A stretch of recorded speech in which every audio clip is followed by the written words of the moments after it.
Hi, Shrija here, and welcome to A Little Something. As I mentioned in my last video, I'll be talking about little things that happen around us, stuff that makes a difference in our lives and things which interest us.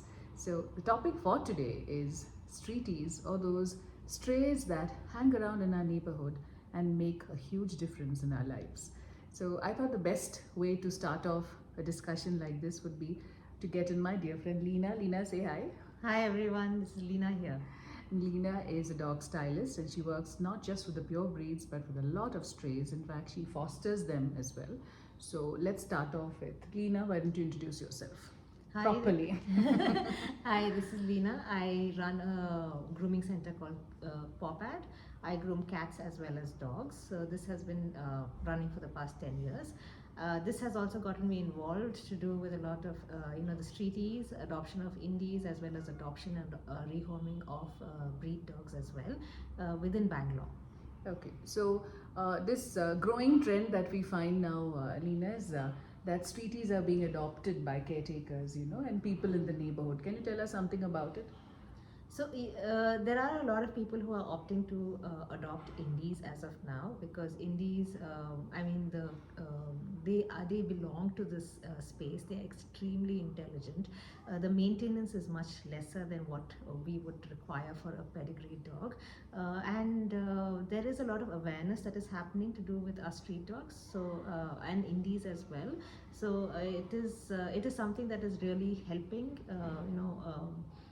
With with the adoptions as well as rehoming of these dogs. Yes. Okay. Now, you do have a lot of people have this idea, this understanding. In fact, it keeps popping up in the news as well that it's not right to feed dogs on the street and they get violent, and that they get very aggressive. And there are people who believe that the others who feed them are creating social issues, safety problems. Is that true?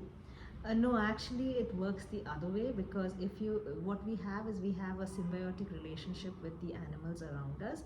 So, if we do land up feeding the animals or the streeties around us, what happens is they also protect us in ways. They protect the community in ways, and so we know exactly like when an intruder has entered our area or things like that. So a lot of times these actually protect us than actually harm us in any way. Also, a lot of dogs land up getting aggressive because their basic needs are not met. Now, Okay. if that is taken care of, they actually are very very nice, and you form like a beautiful bond with them, which lasts through their lifetime or through your lifetime. Okay, that's it's something that we see because, as you know, we have some dogs in our neighborhood we are extremely close to. In fact, I have to mention Oreo, who happens to be a hot favorite and has a very good bond with even my daughter. We know these dogs. There are a lot of them around here. But the thing is there anything in particular that you feed them and you don't feed them? Because I've heard people say that don't feed them raw meat. Are there certain do's and don'ts when it comes to feeding these treaties? So the only thing I would advise people not to feed is chocolate, and because that is quite poisonous to the dogs. To dogs in general? In general, yes. Okay. And you're not supposed to be giving a boiled chicken with bones, but that is something that if there is nothing else available, please go ahead and feed. What is advisable is rice, chicken, and some vegetables or some kind of fiber, mixed into it. That would be the ideal food to be given to the animals. And Okay. so What about leftovers? I mean, is that okay? Because a lot of people do that. The leftovers that they have of rice and. So the thing is, leftovers are fine. Yes, they are not supposed to be eating a lot of masalas and Okay. spices and things like that. But if it is food versus no food, please go ahead and feed them what you have. Yeah, so that's a very, I think, a very practical solution rather than starve them. Give them what you have, but yes, avoid very, very heavy masala stuff, things that are not very good for the dog. And yeah, but feed them. And there's no harm in feeding them. So that's a myth when people say that if you feed them, they get aggressive. they are demanding for food. It's not true at all. It's not true at all. It actually works the other way completely, because if you feed them, what happens is, even with us, when we eat a lot, what happens to us? We get, lazy. We want to sleep. We want to, relax, kind of a thing. That's the same thing that happens with animals as well. So, and it basically relaxes them, and you do not have that kind of aggression that happens when you are, if we look at how we react when we are starved, it is the same way that they react when they are starved. And that is when fights happen, and that is when they get territorial, or they get aggressive about food and things like that. But if it is available, in for each animal in that community, then I don't think there is going to be any issues. Okay. And are they Streeties scavengers by nature? Because you do have people complaining, that these dogs rip open our garbage bags, and it's a pain having them around. So how do you deal with something like that? So dogs are scavengers by nature.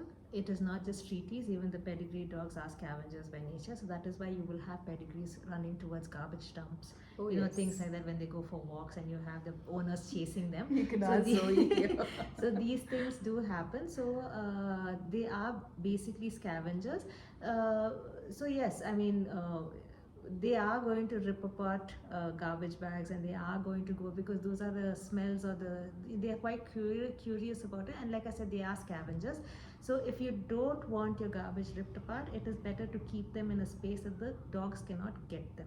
Yes. So instead of keeping them in plastic bags and outside where these dogs can get them, keep them in spaces that they will not be able to get. For those of you who don't know, it's not a sign of aggression. It's what they do very, very naturally. Yes. And there is no need to be cruel to them or hurt them, because you're doing something that it's a very natural thing to them. Keep your garbage bags away so that doesn't happen. And what else about these dogs? When you speak about caretakers who adopt them, are there things that these caretakers have to keep in mind when it comes to Streeties?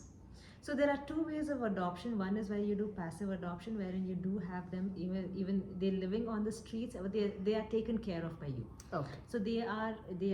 So we always say the Streeties adopt the person. We don't do it. It's not the person who does it. That's so the other true. way. Yeah. So it is not like you can bribe them how much ever you want. If they don't want to come to you, they will not come to you.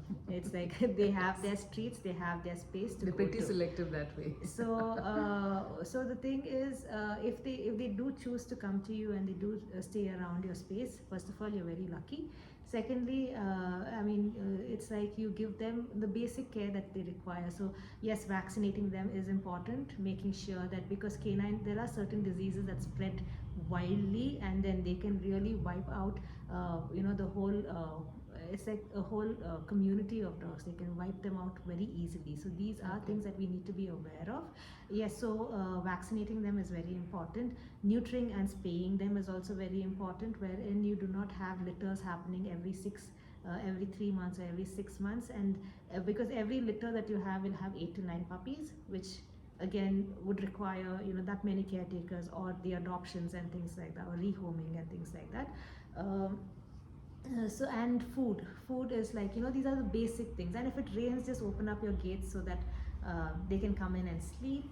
During summer, offer them water. It's just like the most basic thing that you can provide them with, but they provide you with so much more. Yeah, with security, with love. Now, just about the vaccination that you talked about, just one question.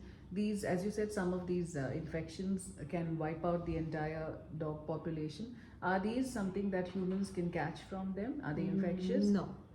They're not. It is not. It is species specific. So it stays within. If it's a dog, it gets transmitted to dogs. If it's between cats, then it gets only transmitted to cats. Because this, I think, is a fear that a lot of people do have, that if the dog falls sick, then it's risky for the human population around. And as Rina says, it's not. It's certainly not. So that way it's safe.